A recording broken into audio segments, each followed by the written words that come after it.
Hello and welcome back to Crafting with Madam K. So I had finished my Yoshi wallet and I walked you through the second half of the steps, but I didn't walk you through any dyeing and actually doing the punching for the stitching holes or gluing the pieces together. So I'm making my next wallet a Batman wallet and I'm going to go ahead and walk you through some of those steps. So it won't be the same wallet from start to finish, but you'll have all the processes for each wallet. So right now what I have is I have my wallet here. Get that lined up. I'm going to use Fiebing's Black Pro Dye. I really like the Pro Dye. The regular black dye doesn't go on as evenly, and it goes on really heavy and it's really stiff. So I noticed that when I use the Pro Dye, the leather isn't as stiff. So I'm going to go ahead and start with the card wallet that I have. So I have my outside layer, one of my inside pockets, and the other inside pocket. So I'm just going to start by using a dauber and just really getting a good layer on the whole inside and outside. So if you're just starting off in leather, doing something in black is a really good start because the black dye goes on really well. See how some of it got on the front already? That's not going to be a problem. It's going to go on so heavy and so thick that it's not even going, you're not even going to see where some of it had previously got on. It'll just be one flat black color.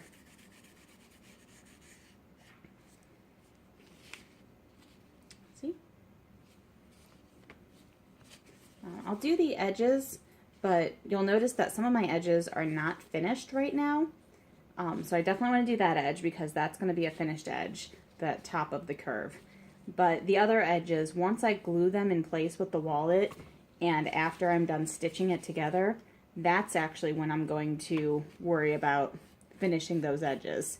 So I might have to cut them and trim them up a little bit. That being the case, there's no point focusing too much on covering the edges right now. And you really don't even have to cover this inside as much. Like if I just left that like that, you wouldn't even notice. But I'm just going to cover the whole thing anyways. No one's going to be opening up your pocket of your wallet and looking down inside it. But if they did, you wouldn't want them to see that it wasn't completely done. You want to use, get a good amount of dye on your dauber and just use it in a circular motion. I always put it on first in a circular motion, then I might go back over like this, but you're going to see less lines altogether with other dyes and colors if you're using a circular motion with plenty of dye on your dauber. Sometimes I use a sponge, sometimes I use like a rag to apply the dye, so everyone uses something a little bit different. Okay, so with this one I'm going to be careful because it's really hard to paint over black. So since part of this design has to be yellow, I really want to try not to get any black dye on the part that's going to be yellow. So I'm going to go do the back side first, and then when I get to the front, I'm going to try to get as close to that design as I can, and then I'm going to switch over to a paintbrush. Now again, with the black, you're not going to see any brush strokes. If I was doing something in, say, blue, it's going to be really hard to use a paintbrush around the design and not have those brush strokes.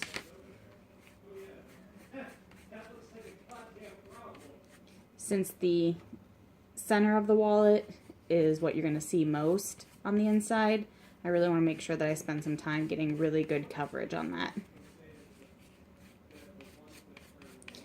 When I'm doing the back of the wallet, I try to find what direction the grain of the leather is running in, because you'll notice if you go against the grain, it gets really fuzzy. So I try my best to find the direction of the grain and brush it on with the grain.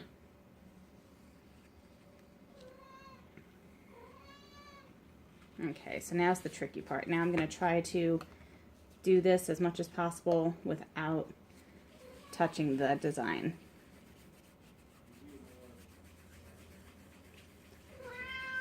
You hear my cat in the background. That's Sebastian. He always knows when I'm talking to people. If I'm on the phone or I'm making a video, he starts meowing like crazy. I do have one video of him on my channel called Sebastian Munchmeowsen Just Being a Jerk. It's cute. I got bored. Took a little break from crafting. Okay, so notice how I got really trying to get as close to that as possible without going over the line.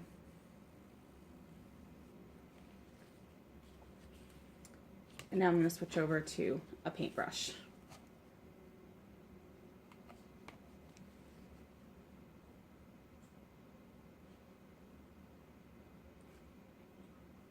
And again, the black really blends in nicely with each other, or with the rest of it. Whereas if I was doing this with another color, it might not blend in so nicely.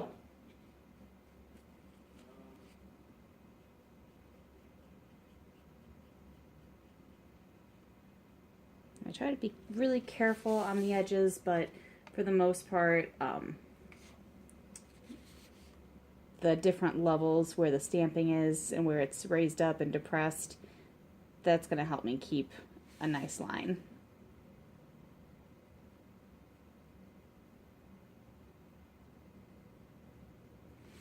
And then what I'll do is I'll do the same thing painting with the yellow paint and the black dye again on the inside of the bat symbol.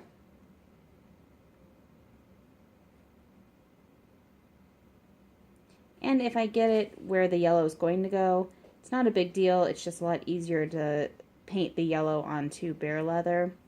You'll find that with a lot of colors, especially red. But if you're going over black dye, almost all colors are going to be very difficult to paint.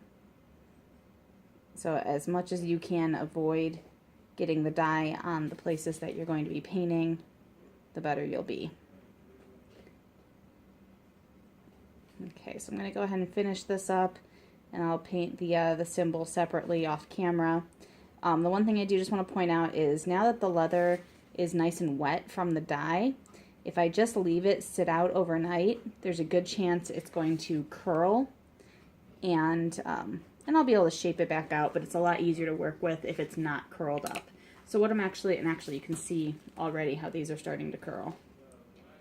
So what I'm going to do is I'm going to lay them flat. I'll put a piece of cardboard or chipboard over top of them and just put a very light weight on top of it, just enough to hold it down so there's no room for them to curl up as they dry. So that's it. I can see where it started to dry, how it has that light spot there. So I'm actually going to go over that.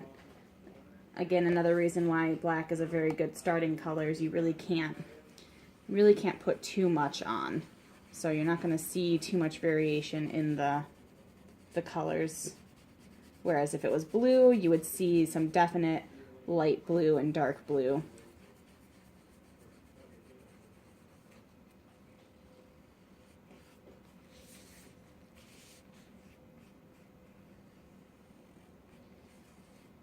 Okay, so that's it. You can see how this is really wet, so I'm going to just go ahead and brush off some of that excess. And that is really quickly how to dye that leather.